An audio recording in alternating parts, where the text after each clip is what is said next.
Nothing worth having comes easy. For the last 4 years, sleepless nights have been a norm for me. Saying no to fun and preferring to read educational books rather than fictional ones was a must.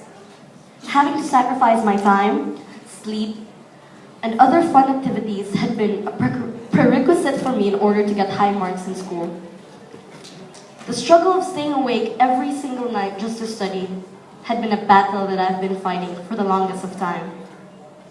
Last Monday night, Teacher Michelle had sent me a message saying to prepare a valedictory speech. I had to read the message twice before my brain was able to process what was going on. The overwhelming feeling that I felt resulted to tiny droplets of water streaming down from my face. That night, for the first time, I slept like a baby. I felt so relieved knowing that I've reached the end of the race. As I look back to all the sacrifices I've made, all I can say is that it was all worth it. Just like me, I know that you, my fellow graduates, had been fighting your own individual battles, and many times we felt that giving up was the easiest choice. Being here today in our togas was not an easy task to accomplish. We had to go through physics and trigonometry's mind-boggling problems that made us miss biology and algebra, right? Having to read short stories, poems, and a novel in Old English was not a piece of cake. Watching a movie in class had always meant a good time, until trope studies came into our lives. Before, we thought making a movie was a child's play, till we started shooting our film. This school year was definitely a breathtaking, spine-tingling roller coaster ride for each and every one of us. And I'm glad that even if we've come across many difficulties, we had each other's backs. Our friendship grew because of the trials and tribulations we've experienced. We've encountered hardships that strengthened our bonds.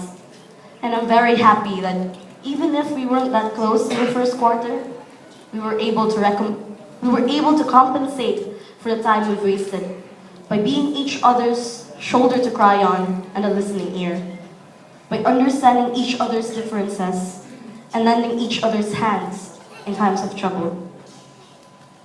Keith, you're a beautiful person inside and out. I'm surely going to miss your squeaky voice and high-pitched screams.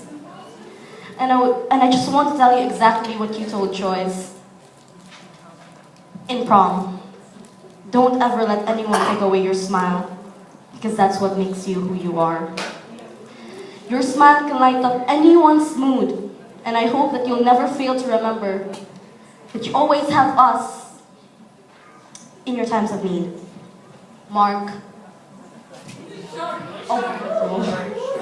That's scary.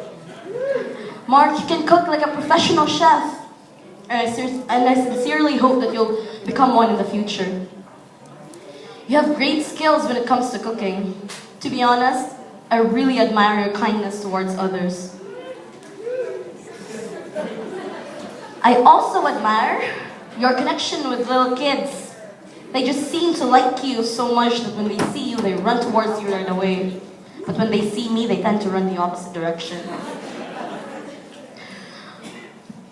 Royce, Kino, and Charity, you three are amazing people who always see the positive side of life. I'm pretty sure that whatever path you'll take, you'll be very successful. And hope that you guys won't forget us. I also hope that you won't hesitate to ask us for help when you need it. JC, I've learned so many life hacks from you, especially on how to save money. Thank you for that. You are the kind of person who can never stop smiling in whatever situation you are in, which is good, because it became a reminder for all of us to never lose our smile, whatever happens. Regine, I am amazed with your gift in music. Seeing you play an instrument turns you into a whole new different person, a more amazing version of you. I hope that your love for music will bring you to places. You have a big heart, Regine. You're very understanding and very thoughtful to others. I am very glad that I have you as my friend. Luigi and David, thank you for bringing in riciness into our class. Get it? Riciness, corniness. Laugh, guys! Laugh! Both of you brought in laughter during the most tiring month of this school year. Both of you also have the confidence as big as the solar system. I really hope that you'd use that confidence to shield you from negative opinions of the people around you that will try to bring you down in the future. Kelvin. No one from our class would expect how great of a leader you are. During retreat, I was astonished at how well you led your group towards victory. I salute you for that. Even if you're only quiet if you're asleep in class, you're a person who has earned people's respect because you deserve to be respected. And I'm pretty confident that 15 years from now, you'd be one of the biggest business tycoons in Cebu. Don't forget this, okay? Marian and Natalie, thank you for being with me during my ups and downs. Both of you are simply amazing. No. We have been through so many difficulties and we've overcome each and every one of those. I hope that whatever happens, we'll always be kind, patient, loving, and understanding towards each other. Also, never forget that both of you have great potentials within you.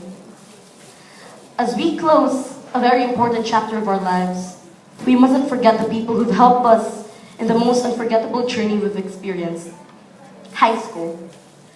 To our parents, who've supported us in every step of the way, and who continue to support us in whatever endeavors we'll have, thank you. Thank you, Teacher Michelle, for being our supervisor. Somewhere there. Thank you also for loving and understanding us as if we were your own children. Thank you also for listening to our woes, rants, and complaints. Thank you. Sir Jasmine, thank you so much for being our teacher, because without you, I honestly don't know how we'd be able to understand physics and trigonometry. We'll always be grateful to you for constantly reminding us that despite our many problems in life, we shouldn't give up, for there's always a solution to every problem. To Teacher Joyce, Teacher June, and Sir Resty, thank you so much for organizing events like the retreat, family day, and instead the school play and graduation. Because through these events, we've made so many fun memories. Thank you also for bringing each of us outside of our shells and helping us shine in our own ways.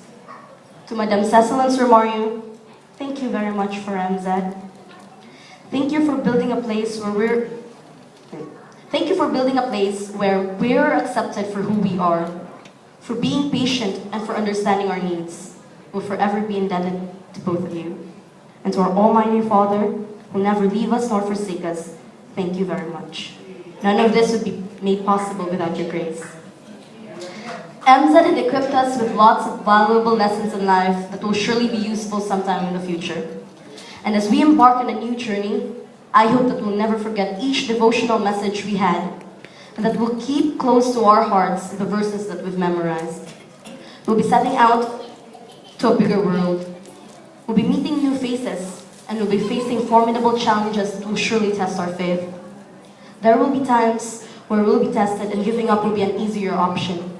Just remember that whatever happens, never forget what MZED had taught us. As we go on our separate ways, I sincerely hope that the friendship we've created for the past 4 years will be strengthened as we go along life's journey. It is very hard to say goodbye to the people who didn't just leave a footstep, but carved themselves into our lives. Even if most of us will be attending the same university, we know that it wouldn't be the same since we're all taking different courses. But let us not be weary, because even if those times have passed, the memories in our hearts will forever be treasured. Before I end, I just want to remind us graduates that back in first year, Madame Cecil called us as the awesome batch. I hope that in whatever path we take, we live up to that name. And I'll just leave you with a verse that I'm very sure you're familiar with. Everyone to whom much was given, of him much will be required. And from him to whom they entrusted much, they will demand the more. Luke chapter 12, verse 48. Thank you and congratulations to us graduates.